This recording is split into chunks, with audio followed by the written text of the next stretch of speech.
Hello family, कैसे हो आप सब? बढ़िया एकदम। तो भैया अब हम लोग अपनी जो ग्रामर की नेक्स्ट ऑडियो लाइब्रेरी में आपका स्वागत है। तो जैसा कि आपको मैंने पीछे भी बताया था, अगर वर्ब के साथ आईएनजी है, वर्ब फर्स्ट है मतलब बेस फॉर्म है, उसके साथ अगर आईएनजी फॉर्म है और वो नाउन बन रहा है तो वो क्या कहलाता है? हाई फाई नाम उसका जीरंड। और अगर वही वर्ब फर्स्ट के साथ आईएनजी और वो एडजेक्टिव बन जाए तो उसका हाई फाई नाम क्या हो जाएगा? Present participle.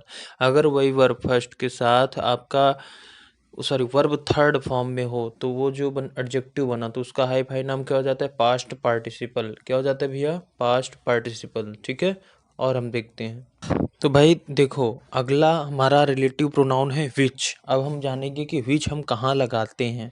तो भैया विच का यूज एनिमल और थिंग्स के प्लेस पर, उसकी प्रोनाउन की जगह पर लगता है। जैसे he bought a bag which had 3 compartment. तो विच क्यों लगा? क्योंकि एक बैग की जगह पर लगा है, थिंग की जगह पर लगा है।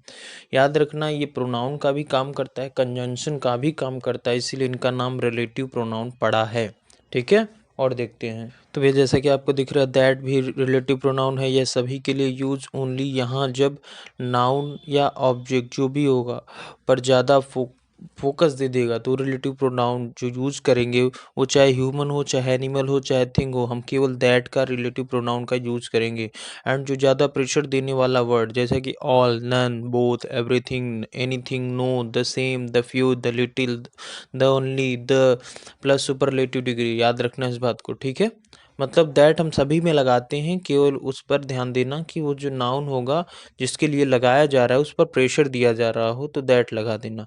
और अगर प्रेशर ना दे कि वो नाउन थिंग्स है तो विच, और नाउन अगर एनिमल या थिंग्स या एनिमल है तो विच, और अगर वो नाउन ह्यूमन बीइंग है तो हु या हुम। हु कब लगता है बताया था, हु जो वो सब्जेक्ट का काम करे, मतलब वही खुद काम कर रहा हो। हुम कब लगेगा? जब वो उसके बाद सब्जेक्ट हो, मतलब वो काम ना कर रहा हो। ठीक है, अब जैसा कि यहाँ पर आपको he is the tallest man हुम आई हैव एवर मेट। तो यहाँ पर देखो, तो टॉलेस्ट क्या है? एडजेक्टिव है, मैन नाउन है, तो एडजेक्टिव और नाउन सब्जेक्ट कॉम्प्लीमेंट हो गया, तो हुम नहीं होगा, यहाँ दैट होगा। क्यों? क्योंकि टॉलेस्ट ने क्या किया? मैन को प्रेशर दे दिया। ठीक है, अब जैसे अगला है, सी इज़ द ओनली गर्ल हुम आई हैव एवर लव्ड। तो यहाँ पर द ओनली गर्ल है तो देखो प्रेशर दिया तो दैट लग जाएगा। ठीक है, एक और देख लो, जैसे the lady and her dog. तो यहाँ देखो तो दैट है, क्योंकि उनके बारे में बात चल रही है कि लेडी और उनके डॉग के बारे में एक प्रेशर दिया जा रहा है द के थ्रू। ठीक है, मतलब फिक्स हो जाता है। जब फिक्स हो जाएगा तो वहाँ पर दैट लगा देंगे, हु नहीं लगाएंगे। ठीक है, आगे बढ़े। अब यहाँ देखो, जैसे लिखा है we met a boy who या that was preparing for IAS. तो यहाँ बॉय काम कर रहा है ना, बॉय प्रिपेयर कर रहा है ना, तो हु लग जाएगा। लेकिन वी मेट द बॉय, अब द बॉय लग गया तो यहाँ पर फिक्स हो गया कि मतलब बॉय पर प्रेशर दिया जा रहा है, द बॉय ये वही लड़का है। तो यहाँ पर बॉय पर प्रेशर दिया जाता है, हु भी हो सकता है, दैट भी। लेकिन अगर यहाँ बोलता है we met the same boy तो यहाँ हु नहीं होगा, दैट होगा, क्योंकि प्रेशर दिया जा रहा है। ठीक है, तो भाई जिस नाउन या प्रोनाउन को डिफाइन करने के लिए उसके आगे एक एडजेक्टिवल क्लॉज लिख दो, उसे हम मतलब उसे हम उस नाउन या प्रोनाउन को हम एंटीसीडेंट कहते हैं। मतलब जिस नाउन या प्रोनाउन को डिफाइन करने के लिए।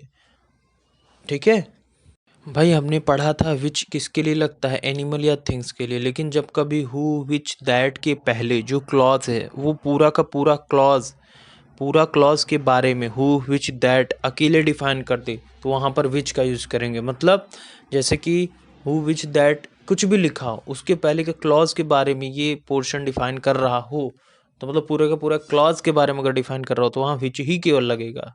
ठीक है, जैसे हमने पढ़ा है केवल एनिमल और थिंग के लिए, लेकिन अगर एक पूरा पूरा क्लॉज के लिए है, वो क्लॉज में क्या है उससे मतलब नहीं, लेकिन अगर वो क्लॉज के लिए है तो वहाँ पर क्या हो जाएगा? अकेले विच। क्या हो जाएगा? विच। ठीक है, अब देखो जैसे एग्जांपल एक देखते हैं, तो you have never come late, तुम कभी लेट नहीं आए, that is a proof of. तो यहाँ you have never come late के बारे में बताया जा रहा है, पूरा का पूरा क्लॉज के बारे में, तो दैट नहीं होगा, विच होगा। क्या होगा? विच। क्यों? क्योंकि ये आदमी पूरी की पूरी बात के बारे में that is proof, that is proof का मतलब ये प्रूफ करता है। तो ये प्रूफ क्या करता है कि यू नेवर कम लेट, तो यू नेवर कम लेट ही पूरा का पूरा है।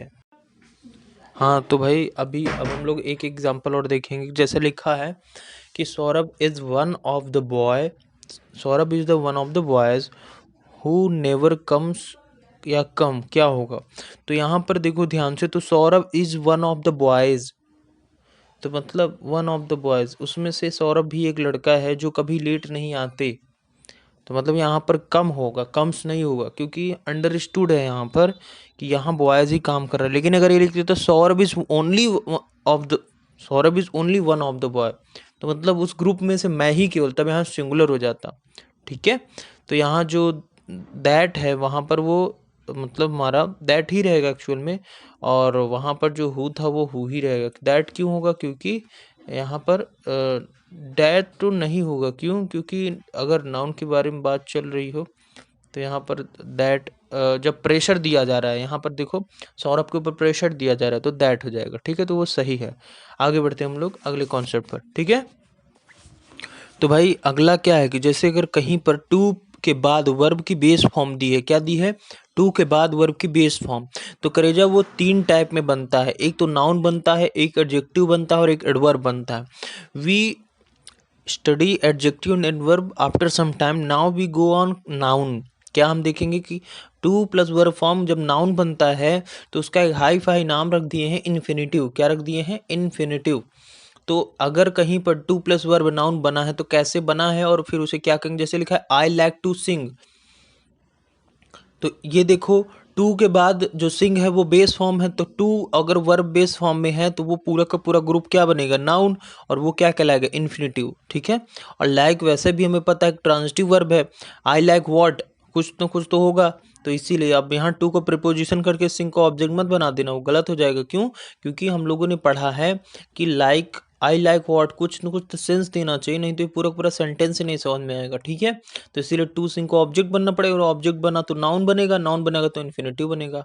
ठीक है, और एग्जांपल्स इसका देख लेते हैं, ज़्यादा क्लियर हो जाएगा। अब जैसा कि यहाँ देखो क्या है एग्जाम्पल, ध्यान से देखो।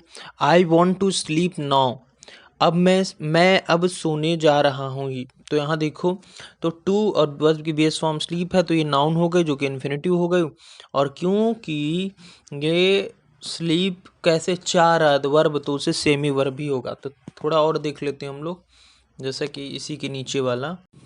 तो भाई ऐसा जैसे कहीं लिखा है वर्ब फर्स्ट प्लस आईएनजी, क्या नाउन है तो gerund, verb first plus ING adjective है तो present participle, verb third adjective है तो past participle, to plus verb base form है तो नाउन या एडजेक्टिव एडवर्ब बनता है।